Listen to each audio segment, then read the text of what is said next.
Hello, everybody.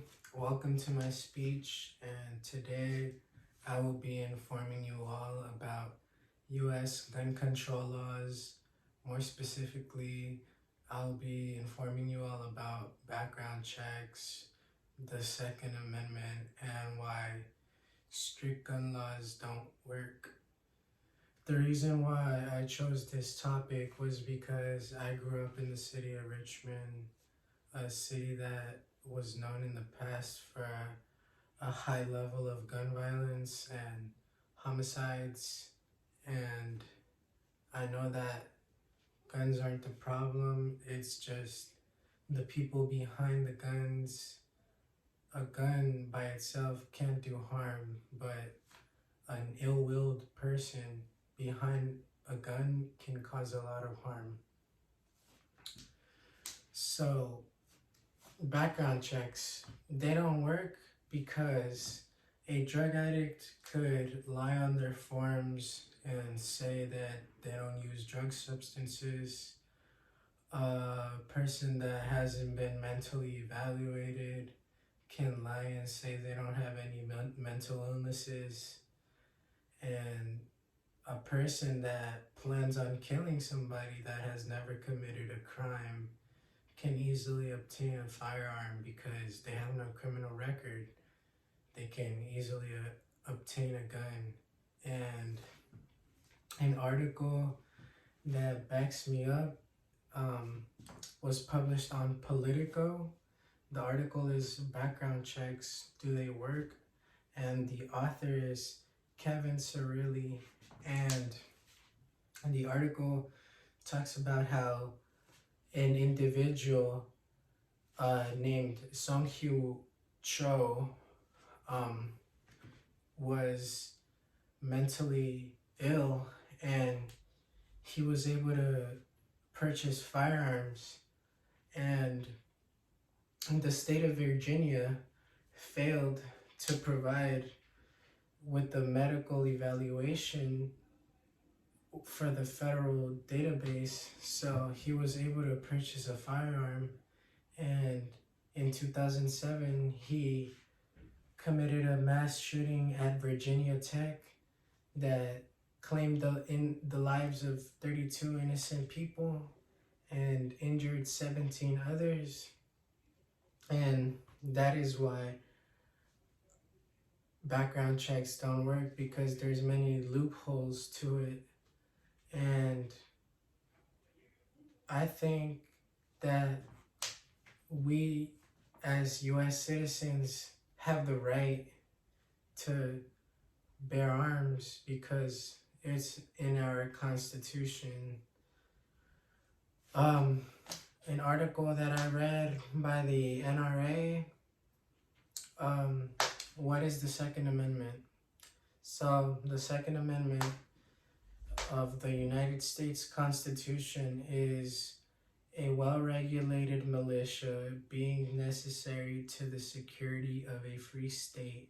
The right of the people to keep and bear arms shall not be infringed. And that is part of our U.S. Constitution, and as U.S. citizens, we have every right to practice the ability to have a firearm. And strict gun laws don't work because an article that I read published on the Los Angeles Times, the article is, there is only one gun store in all of Mexico. So why is gun violence soaring? And the author is Kate Linthicum, and she talks about how the strict laws in Mexico don't work because law-abiding citizens that want to purchase a firearm have to go through this process, and because there's only one gun store in all of Mexico, it limits people from practicing their right. And criminals don't follow the laws. So if you outlaw guns, only outlaws will have guns. And if criminals feared that people could potentially have firearms on them, then the amount of gun homicides could decrease. And it talks about how the Mexican cartel purchases firearms illegally from the US, and strict gun laws just do not work. And I have a chart that has like visual representations of like statistics.